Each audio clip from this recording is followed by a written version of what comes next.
அவர் பேசுவதெல்லாம் ஏன் பேசுபொருளாவதுதான் இவங்களுக்கு புரியல.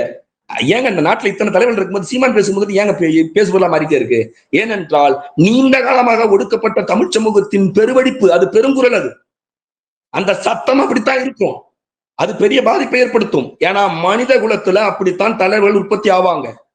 இந்த நிகழ்கால தேவையை எவன் சரியாக பிரதித்துவப்படுத்துகிறான், யார் சரியாக உச்சரிக்கிறான், யார் இந்த மக்களின் பிரச்சனையை சரியாக கடத்துகிறான், அவன் தான் தலைவன். அப்ப இந்த நிலத்துல உண்மையிலே தலைவன் யார்? இந்த மக்கள் படுகிற துன்ப துயரங்களை யார் சரியாக எடுத்து இந்த மக்களுக்கு வைக்கிறாங்க? அதை யார் மக்கள் திரள் போராட்டமா மாத்துறாங்க? ஜல்லிக்கட்டு போராட்டத்துக்கு ஆயிரக்கணக்கான கூட்டங்கள்ல A1 பால் மாட்டுப்பால், A2 மாட்டுப்பால்னு இந்த நிலத்துல பேசின ஒரே தலைவன் சீமானுங்க. இதை மறுக்க முடியுமா உங்களால?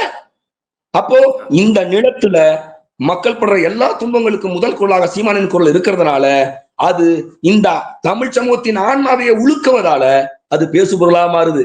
இது சீமானுக்கு பயன்தான். ஏனென்றால் சீமான் இந்த இனத்தின் நீண்ட நெடுங்காலமான துன்ப துயரங்களுக்கான திறவுகோலாக அதையெல்லாம் எடுத்து வெளியே சொல்ற ஒரு நபராக வந்து நிற்கிறார். அவரை நீங்க உங்களால இந்த சின்ன சின்ன விமர்சனங்களால் அவரை வீழ்த்திட முடியாதுங்கிறது என்னுடைய பார்வை.